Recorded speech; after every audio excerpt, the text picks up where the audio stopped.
Mga kwento ni Felmo.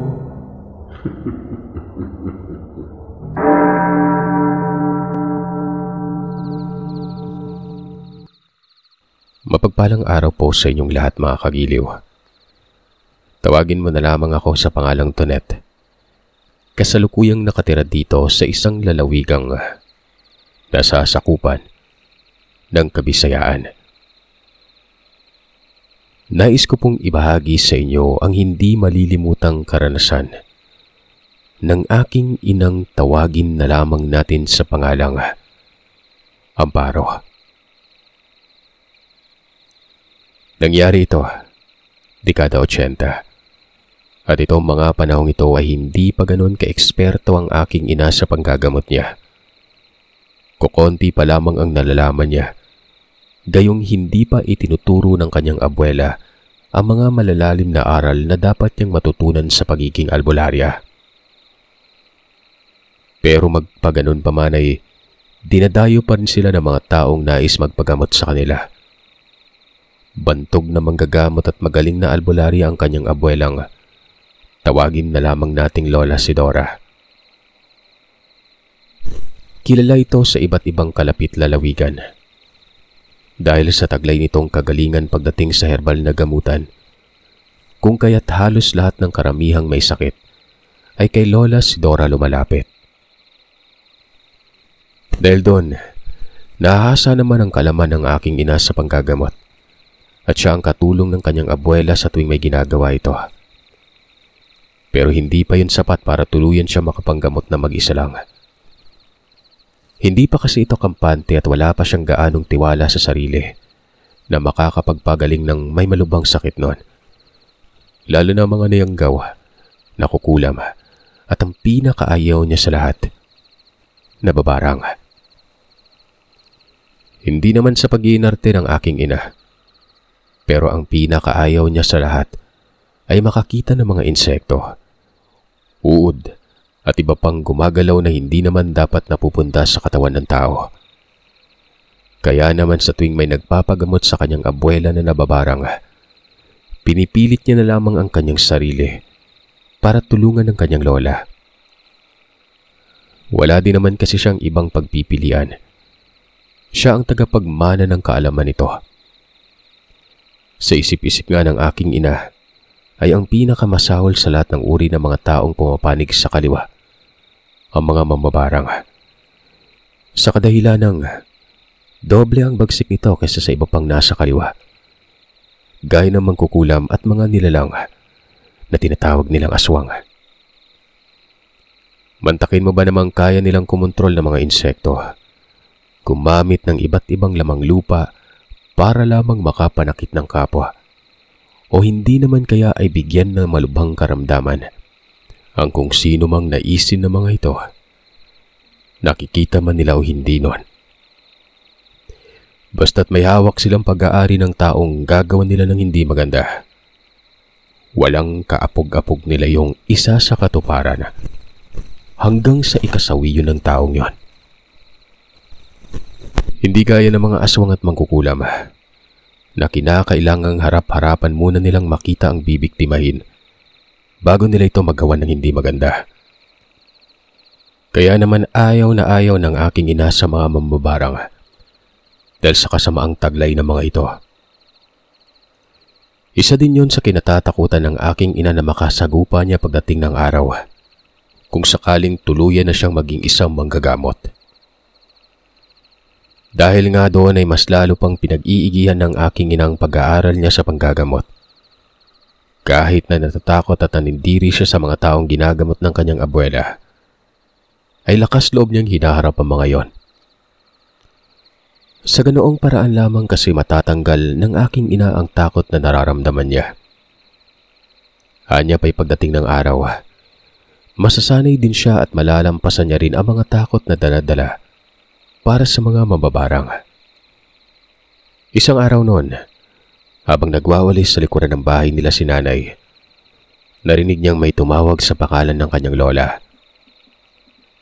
Takang-taka naman siya dahil linggo ng araw na yon. At sa tuwing sasapit ang linggo ay hindi sila nanggagamot. Batid na yun ng lahat dahil matagal naman na silang kilala sa baryong kinatitirahan at matagal na rin gano'n ang patakaran nila. Minsan nga ay ang mga kababaryo na nila ang nagsasabi sa mga taong nais magtungo sa kanila upang magpagamot na hindi sila tumatanggap ng pasyente kapag araw ng linggo.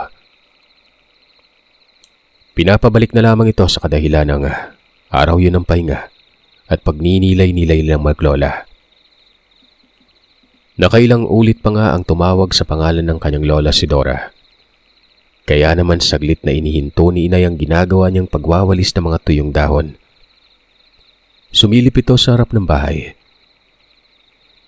Nang tuluyan ng makasilip sa harapan ng bahay si inay, may nakita siyang dalawang tao na nakatayo sa may labas ng bakuran habang tinatawag pa rin ang pangalan ni Lola. Unang tingin pa lamang ni inay sa dalawa, nahihinuwa niya mag-asawa ito. Ano pong kailangan niyo? Iha, nariyan ba ang abuela mo? Si Dora? Nung papalapit na ang aking ina sa dalawa, nagpakilala ang mga itong si Aling Gloria at Mang Jose. Mag-asawa nga at nakatira sa Karatig Baryo. Nang tuluyan nang makalapit si inay sa dalawa, biglang bumigat ang kanyang pakiramdam.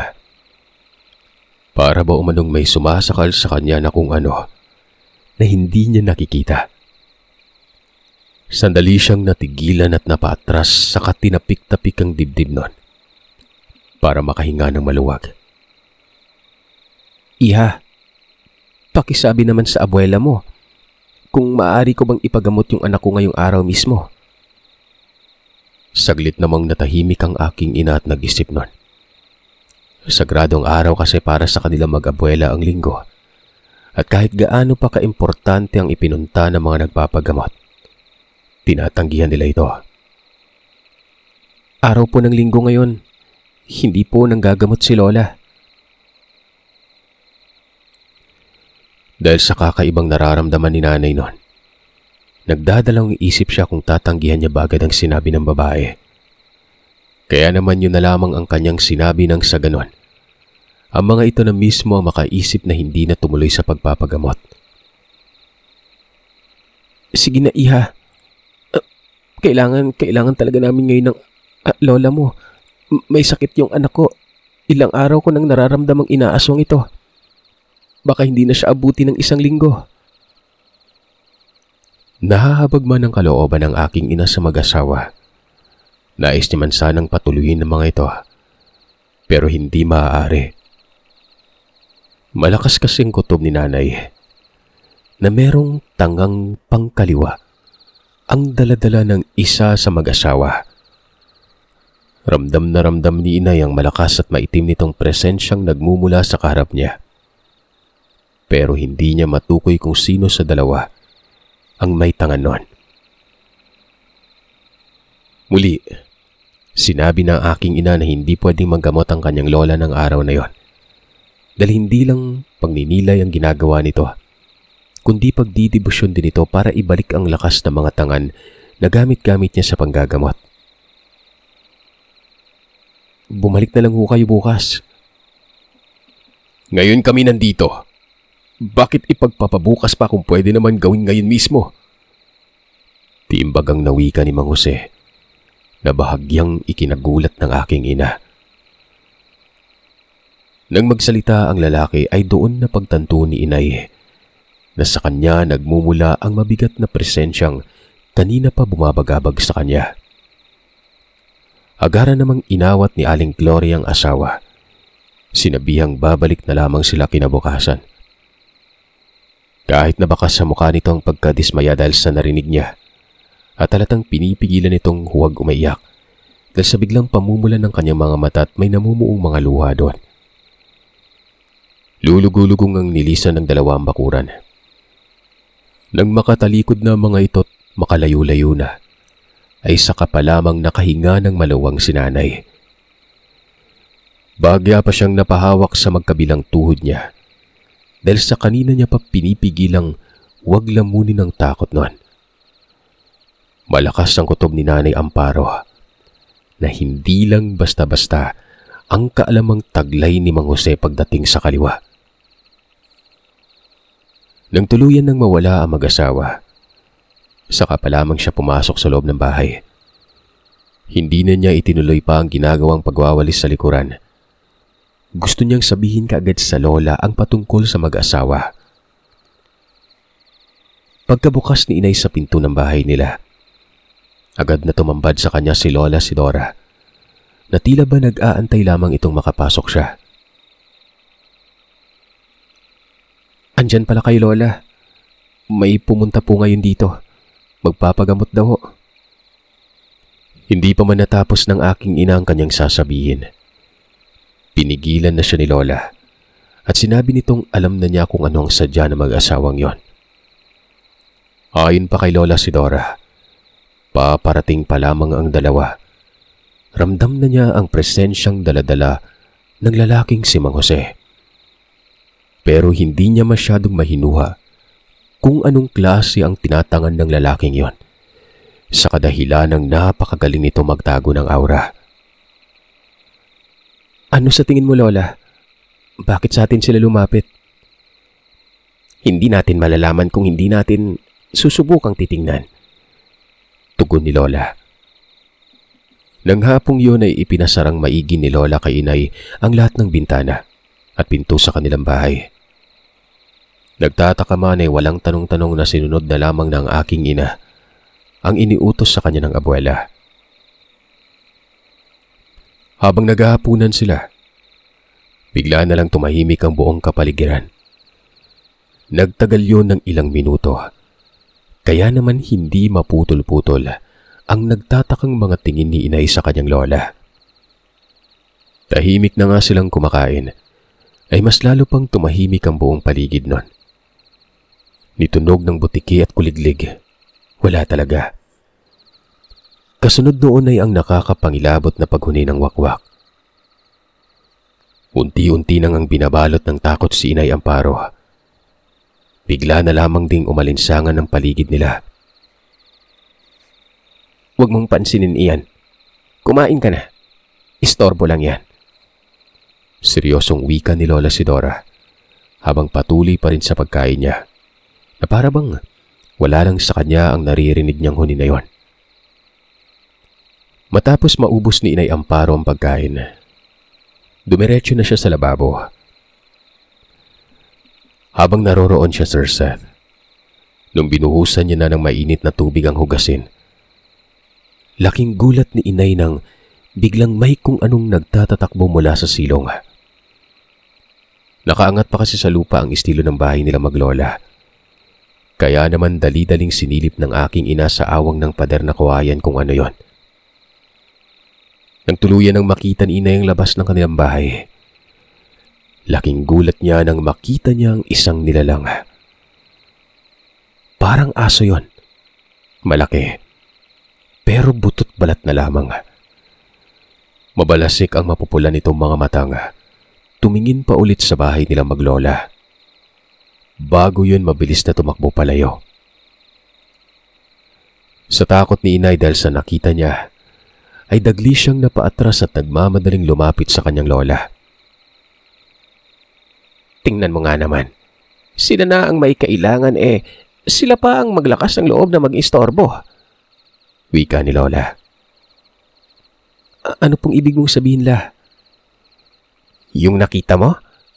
Iyon yung lalaking nagtungo dito kanina. Huwag ka mag-alala.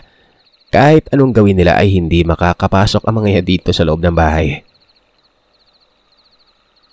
"Paano mo nalaman, Lola? Aso po yung nakita ko sa labas Mapupula yung mata." "Ay naku, apo. Sa tagal ko nang nanggagamot wala ka pa rin bang bilib sa akin?" Saka pa lang naman na panatag ang kalooban ni Inay nang sabihin ni Lola Sidorang hindi na babalik pang nilalang na nakita niya. May dagdag ko nga pala, Sir Seth, ng mga panahon na yon. Dalawa na lamang sila magkasama sa buhay. Iniwan si Inay Amparo ng kanyang ina magmula nung sanggol pa lamang ito. Mas pinili umano nitong makipagsapalaran sa ibang bayan pero hindi naglaon. Hindi na nagpakita pa o nagparamdaman lamang.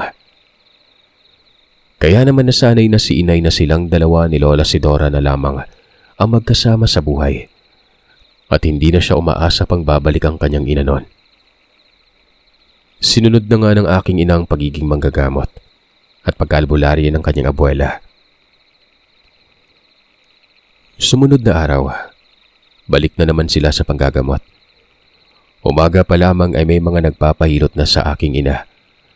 Mga batang nilalagnat gawa ng may mga pilay ang mga ito. Sa kanya nakatoka ang mga nagpapagamot na hindi naman malubha ang kalagayan at nadadala pa sa hilot. Tawas at ibang herbal na gamutan. Habang ang kanyang lola naman ang humaharap sa mga elemento, nakukulam, nababarang at nayayang gawunon. Gaya ng normal na araw, natapos ang panggagamot nila ng walang aberya. Maaga pa nga lang silang natapos kaya naman nagpaalam ang kanyang lola na may pupunta nito sa dulo ng kabilang baryo. Ano pong gagawin mo doon, La? Pwede bang sumama ako? Huwag na. Dumito ka na lang at magpahinga. Susuriin ko lamang ang anak ni Kadam yan. Sigurado ka po, La? Baka po makatulong ako. Huwag nang makulit. Walang ang nagawa ang aking ina. Hinayaan na lamang ang kanyang abuela.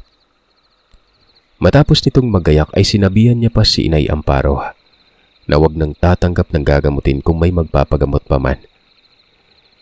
Tanging pagtangulang naman ang naging tugon ng aking ina kay Lola bago ito tuluyang umalis. Sinundan pa ni Inay ng tingin ng matanda habang naglalakad papalayo. Nang mawala na ito sa paningin niya, isasara niya na sana ang pinto ng bahay nila. Pero bago pa man niya maisara ito, meron siyang natanaw na papalapit sa kanilang bahay. Nagkukumawag pa ang mga itong tumatakbo na para bang may hinahabol. Nagtataka si Inay nang makita niyang yun ang mag-asawang nagtungo sa kanila noong nagdaang araw. Pero sa puntong yon ay may bitbit na paslit ang lalaking si Mang Jose. Laking gulat pa ng aking ina nang makita niyang lupaypay na yon. Nagkukulay ubi na ang balat na animoy, tinakasan na ng maraming dugo sa katawan. Iha, pakiusap, kailangan namin ng tulong niyo. Dahil sa nabigla na rin si Inay Amparo, wala na siyang ibang nagawa kundi patuloyin ang mag-anak. Dali-dali namang inayos ni Inay ang papag na paglalapagan ng anak nila. Pagkapasok ng mga ito sa loob ng bahay, mabilis na inilapag lamang ni Mang Jose ang anak niya. Pagkatapos ay dagli itong lumabas ng bahay. Nangangati ang katawan niya. Ano pong nangyari sa kanya, Aling Gloria? Pakiusap, gamutin mo yung anak namin. Hindi ko alam kung anong nangyari. Masigla pa naman siya kaninang umaga. Bigla na lang nagkaganyan. Mabilis namang sinuri ni Inay ang paslit nun. Pero ilang beses na niyang tiningnan ito ay hindi niya matukoy-tukoy kung anong klaseng sakit ang dumapo sa bata. Nagsagawa na rin siya ng pagtatawas. Pero wala yung epekto at talagang malakas sa tingin ni Inay ang sumalbahe sa bata. Kaya naman ang ginawa ni Inay nun, nilapatan niya muna ito ng paunang lunas para kumalma ang sakit na nararamdaman ng paslit, habang inaalam niya kung ano ang gagawin. Wala ho ba siyang nakaaway o nakasagutan man lang? Takang tanong ni Inay kay Aling Gloria. Sunod-sunod na pag-iling naman ang naging tugon ng ginang. At sinabi nitong paano magkakaroon ng kaaway ang anak niya gayong hindi naman ito lumalabas ng bahay. Hindi din ito mahilig makisalamuha sa iba at nais lamang nitong parati silang magkasamang mag-ina. Kaya naman alam umano ni Aling Gloria na kung sakasakali mang may sumalbahay sa anak niya, gawa ng naroroon siya. Kaya nga takang-taka siya kung bakit nangyayari yun sa bata. Habang nag-uusap si Inay at Aling Gloria noon, nasisipat ni Inay na nasa labas lamang ng bakuran si Mang Jose. Bakas sa mukha nitong pagkabalisa at hindi mapakali sa kinatatayuan niya. Sa itsura po ng anak niyo, Aling Gloria, hindi ko maipapangakong maaagapan ko ito . Kung ayos lang po sa inyo susunduin ko po muna si Lola. Wala po siya dito May pinuntahan sa dulo pa ng baryo. Kung aalis ka pa at hindi mo maagapan yung anak ko, baka wala na siyang buhay pagkabalik mo. Amparo, subukan mong gamutin yung anak ko. Hindi naman lubos mawari ni Inay kung ano ang kanyang gagawin.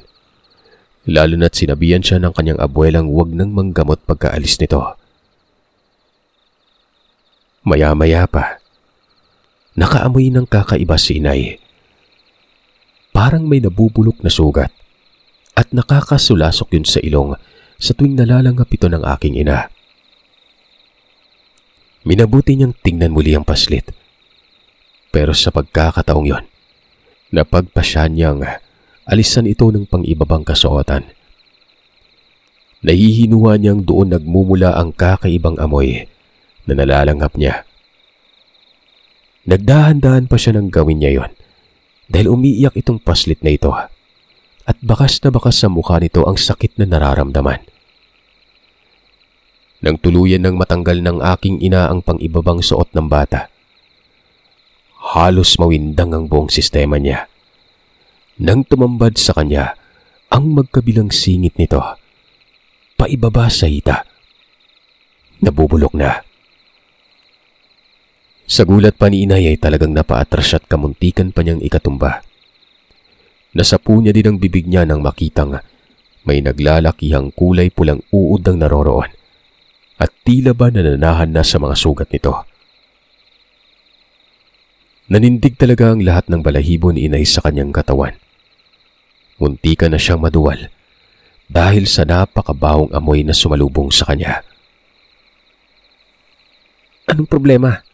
Bakit ganyan yung reaksyon mo? Takang tanong ng ina ng bata. Nagtataka namang napatingin si Inay kay Aling Gloria. Hindi mo po ba nakikita yung kalagayan ng anak mo?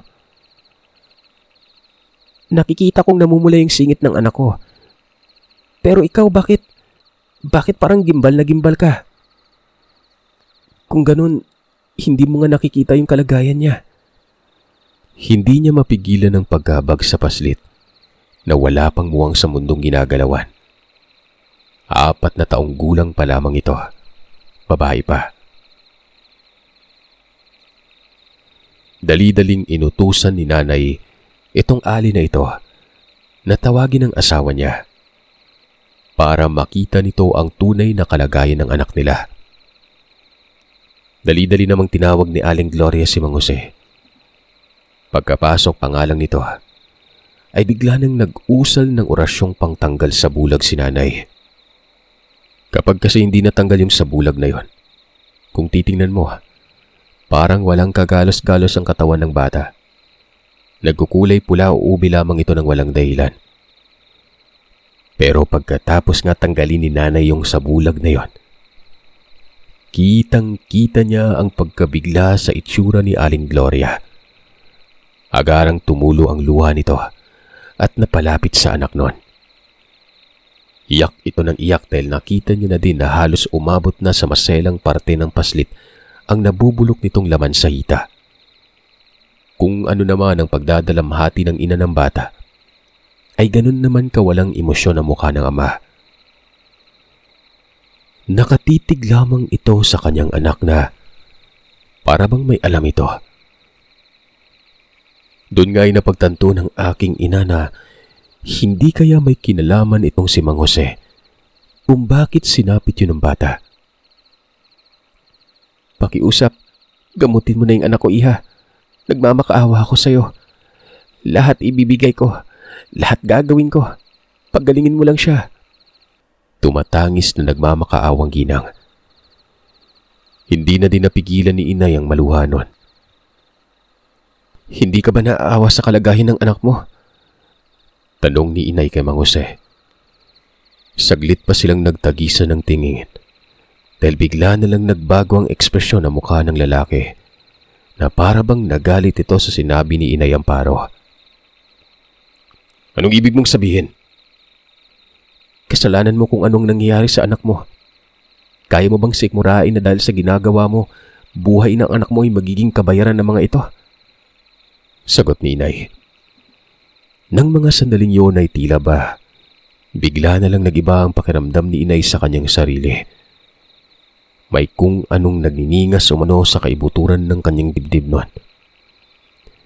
Saglit na binalot ng katahimikan ng kanilang paligid. Maya-maya ay bigla na lamang nagmura si Mang Jose. Kasunod noon ay ang pag-iyak nito na parang bata. Doon ay isinalaysay ni Mang Jose kung ano ba talaga ang tunay na dahilan kung bakit yun sinapit ng kanilang anak. Paulit-ulit itong humihingi ng tawad sa Panginoon. Lumuhod pa sa harap ng kanyang paslit. Ayon dito, batid niyang sumbalik ang nangyayari sa kanyang anak. Pero wala siyang ibang magawa dahil hindi niya ito pwedeng gamutin o lapatan man lamang ng lunas. Doon na ito umamin na isang mambabarang ito. Mambabarang na aswang. Pinagkakakitaan niya ang kasamaang yon. Nagpapabayad siya sa mga taong may nais ipabarang sa kanya. Dahil sa hirap ng buhay ay hindi niya yun tinatanggihan. Habang ang asawa nitong si Aling Gloria, walang kaalam-alam sa ginagawa ng kanyang asawa. Iyak ng iyak ang mag-asawa dahil hindi na nila alam kung ano ang gagawin para mailigtas ang nag-iisang anak. Batid na din kasi ni Mang Jose na hindi na sisikatan ng araw ang anak niya. Ramdam niyang isang malakas na albularyo ang gumawa ng sumalik sa pambabarang na ginawa niya. Hindi ako masamang mambabarang. Alam ko yan sa sarili ko. Hindi ako bumabarang ng mga taong walang kasalanan. Hindi din ako pumapatay. Binibigyan ko lang sila ng kaparusahan sa ginagawa nila. Kaya hindi tamang ang buhay ng aking anak ang magiging kapalit nito. Hindi man lubos na naniniwala si Inay Amparo sa sinasabi ni Mang Jose. Wala na siyang pakialam doon. Ang nais niya lang ay mailigtas ang paslit sa tiyak nitong kamatayan. Saglit pa nilang hinintay ang pag-uwi ni Lola Sidora. Nang sa ganoon ay ito mismo ang gumamot sa bata. Pero lumipas na lamang ang ilang oras at sumapit ng 10:00 ng gabi. Hindi pa rin ito nakakarating. Hindi na nakatiis si nanay. Pinasok na niya ang silid ni Lola. Doon ay nakita niyang nakalagay sa maliit nitong altar ang mga tangang medalyon at anting-anting na ginagamit niya sa panggagamot. Doon niya napagtanto na nagbaklas pala ng tangan si Lola. Tanda na makikipag-inuman lamang ito sa pupuntahan niya at sigurado siyang uumagahin na ito ng uwi. Nang marinig ng aking inang muling pagtangis ng bata, naglakas loob na siyang suotin ng mga tangan ng Lola. Sinabihan niya si Mang Jose at Aling Gloria na maghintay pa ng ilang sandali at may kailangan lamang siyang gawin noon. Sa silid ni Lola Sidora ay doon siya taimtim na nagdasal. Humingi ng gabay para mapagaling ang paslit na malapit ng bawian ng buhay. Habang nagdadasal, nakakaramdam siya ng kung anong yumakap mula sa kanyang likuran. Nang idilat niya ang mga mata at tingnan ang likuran, wala naman siyang nakita noon. Kasunod noon ay nakarinig siya ng mga katagang inuutusan siyang umpisan na ang panggagamot sa bata. Nang makalabas siya sa silid ng kanyang lola, tila ba napakagaan ng pakiramdam niya na para bang lumulutang siya. Pakiwari niya rin ay hindi niya makontrol ang kanyang sariling katawan. Pagkalapit niya sa paslit na nakahiga sa papag, inumpisa niya na itong usalan ng orasyon na noon niya lang din nalaman. Katakataka ding bigla na lang nawala ang takot na nararamdaman niya patungkol sa barang. Walang kahirap-hirap niya pang kinapa ang hita ng bata na may nagsisilabasang kulay pulang uod. Hinaplasan niya yun ng lanang pinagbabaran ng Gumamela Celis. Kung tutuusin, nakakadiri daw talaga ang ginawa ng aking ina. lalo na't naglalabas din ng malalapot na nana ang sugat sa singit ng batang yon. Marahan at maingat niyang kinakapa ang bawat sulok sa katawan ng bata. Panay ang pag-usal niya ng dasal na ni minsan ay hindi tinuro ng kanyang lola. Tila ba kusa na lamang lumalabas sa kanyang bibig ang mga salitang tiyak niyang makakapagpapagaling sa bata noon. Matapos noon, naramdaman niyang kumalma na ang paslit. Tuluyan na itong nakatulog. Saka naman siya nagpausok sa baon ng niyog na isa lang ang mata.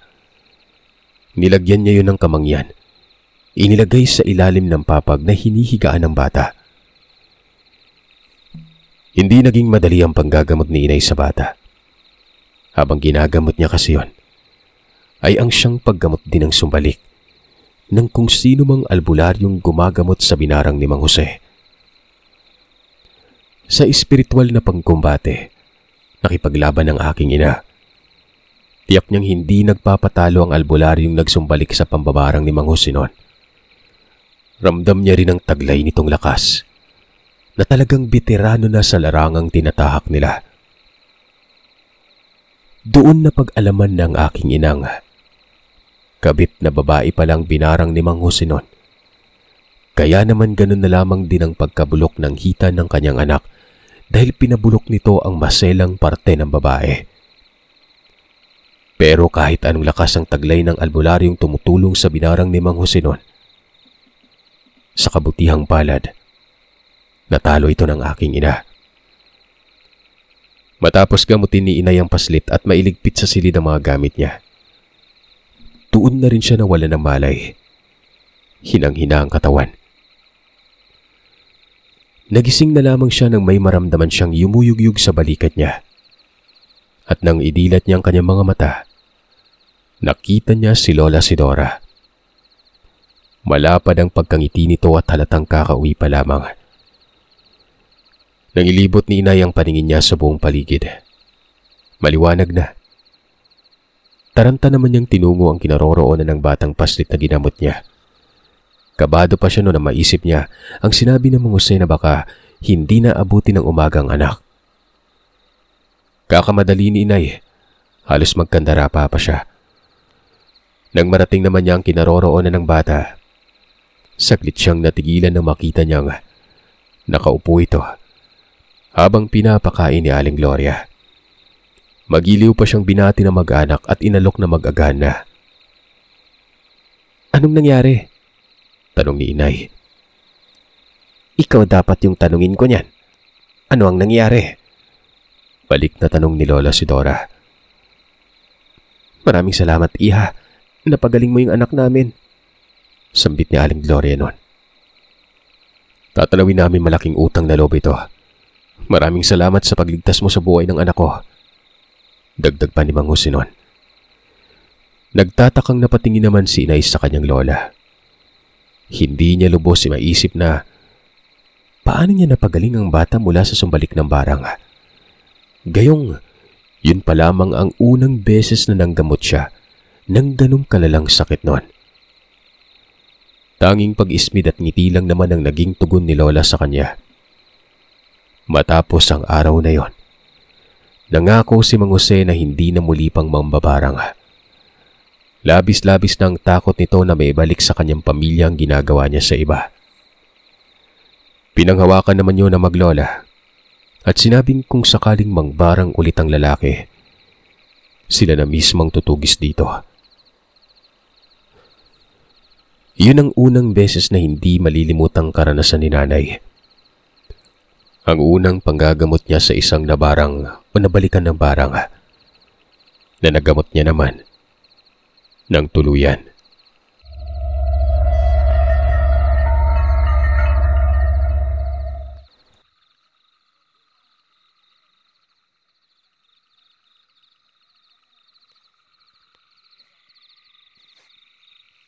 Maraming salamat mga kagiliw sa pakikinig. Madako naman tayo sa shoutout request. Shoutout sa mga bago at nag-renew ng kanilang membership. Sa mga bago, Danica Lucas, Kelvin Guzman, Henrisa Bisona, Franzel Palmones, Mac Hulka, Happy 2 months, Jimwell de los Santos. Happy 3rd, Queen Andy. Happy 6th, Diane Huastro. Happy 10th, Laika Ibanez. Happy 11th, Jason Lopez. Happy 13th, Elaine Pitil. Happy 15th, Crisette Riposo. Happy 27th, Rina Candano. Happy 29th, Kate Bawalan. Happy 32nd, Margaret Esparza. Happy 38th, IM. Happy 43rd, Maristoyo.